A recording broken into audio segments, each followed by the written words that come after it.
হ্যাঁ, হ্যাঁ। Hello guys, good morning. Deepika ব্লগে সবাইকে স্বাগত আর অনেক ভালোবাসা জানিয়ে শুরু করছি নতুন আরেকটি ভিডিও। আশা করছি তোমরা সবাই ভালো আছো, আমিও ভালো আছি। এই যে দুষ্টুকে স্কুলে দিয়ে কিন্তু বাড়ি চলে এসেছি, এসে টুকিটাকি যা কাজ ছিল সব করে নিয়েছি। এখন যাব ছাদে, ওপরে যাব, জামা কাপড়গুলো কালকে ধুয়ে রেখেছিলাম, আজকে মেলে এসেছি। তো এখন যাব, গিয়ে জামা কাপড়গুলো নামিয়ে নিয়ে আসবো। তারপরে তো আবার দুষ্টুর আসার সময় হয়ে যাবে, আবার ও এলে পরে ওকে স্নান করানো খাওয়ানো সব কিছু করতে হবে। আর আজকে যেহেতু একটু ওকে ডাক্তার দেখাতে নিয়ে যাব, তো সেই জন্য আজকে সব কিছু কিন্তু তাড়াতাড়ি করতে হচ্ছে। এই দেখো, তোমাদের দাদাভাই গাড়িটা একটু ধুয়ে পরিষ্কার করে নিচ্ছে। অনেকদিন ঘরে পড়ে রয়েছে, বের করা হয়নি, আর একটু ধুলো ধুলো হয়ে গেছে, সেই জন্য ধুয়ে নিচ্ছে। আর তার আগে দুষ্টুকেও কিন্তু স্কুল থেকে নিয়ে এসছে। তো ও আসার পরে ওকে স্নান করানো খাওয়ানো সব কমপ্লিট হয়ে গেছে। আর এই যে প্রথমে মিঠুকে রেডি করিয়ে তারপরে আমি নিজে রেডি হচ্ছি। আর আজকে কিন্তু সংসারের কোনো কিছু শেয়ার করতে পারলাম না, আজকে একটু মাথায় টেনশন আছে। তো দুষ্টুকে নিয়ে ডাক্তারের কাছে যেতে হবে। তো দেখো, এখন দুষ্টুকে রেডি করছি। আর কোথাও একটা বেরোনোর থাকলে না, যতই আমি তাড়াতাড়ি কাজগুলো গুছিয়ে নিই, তবুও কেন যেন আমার খুব তাড়াহুড়োই বেঁধে যায়, আমি সময়ের সঙ্গেই পারি না। এই যে রেডি হয়ে গিয়েছি, ওরা গিয়ে গাড়িতে বসে পড়েছে আর আমি এই যে এখন বেরোচ্ছি।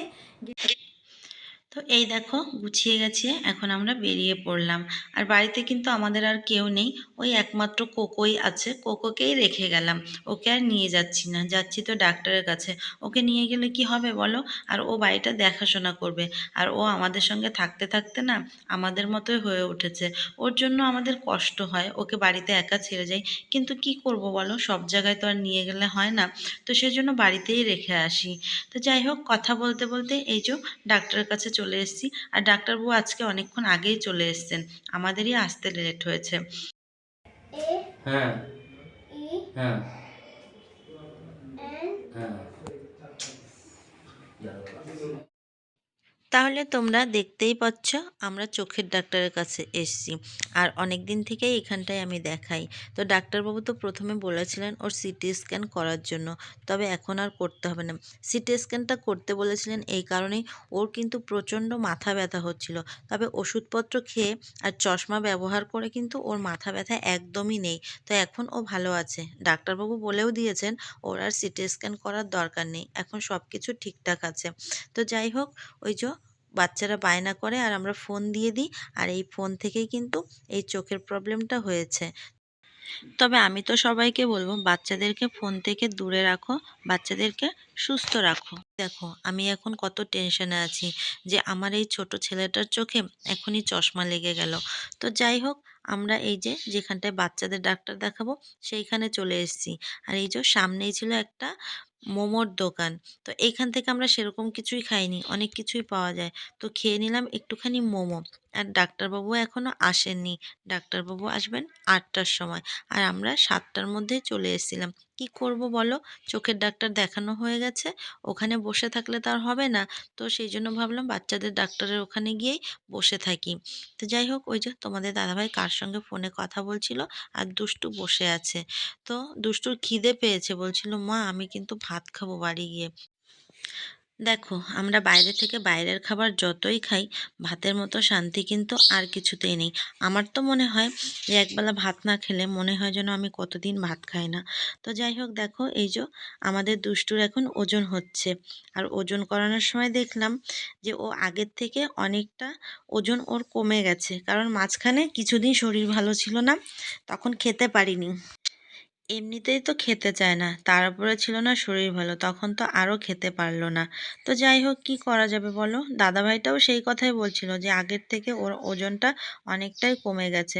তো যাই হোক, ওর খিদে পেয়েছে জন্য কিন্তু মনটা ভীষণ খারাপ ছিল। বাইরের খাবার আর কি খাবে বলো। এই দেখো, আমাদের ডাক্তার দেখানো হয়ে গেছে। তো ভেতরে কিন্তু ক্যামেরা অ্যালাউ নেই, সেই জন্য আমি ভেতরে গিয়ে ক্যামেরা করতে পারিনি। তো এই যে এখন ওষুধ নিয়ে নিচ্ছি। আর দুষ্টু তো আজকে খুব খুশি, আজকে ওর মাত্র 3টে ওষুধ হয়েছে।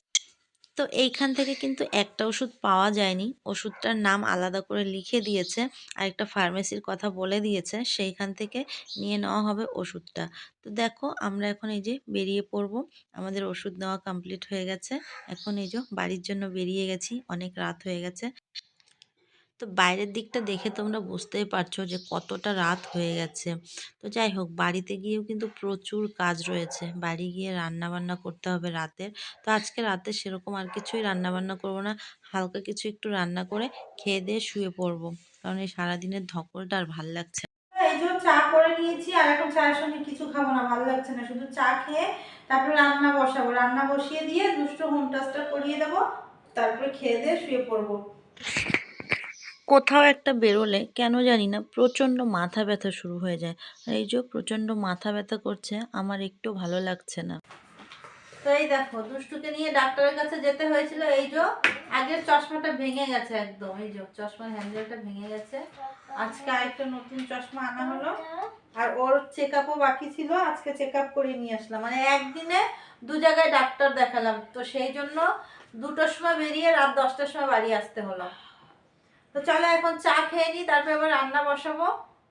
10টা 15 বাড়ি এসেও কতখানি টাইম পাস করে ফেললাম। তো চলো রান্না বসাতে যাব, তার আগে ভিডিওটা আজকে শেষ করে দিই, অনেক কষ্ট হয়ে গেছে। মানে 2টা থেকে রাত 10টা পর্যন্ত খুব মানে অনেক বড় একটা জার্নি গেল। তো যাই হোক, চলো ভিডিওটা আজকে শেষ করে দিই। সবাই ভালো থেকো, সুস্থ থেকো, দেখা হবে নতুন কোনো ভিডিওর সঙ্গে। টাটা।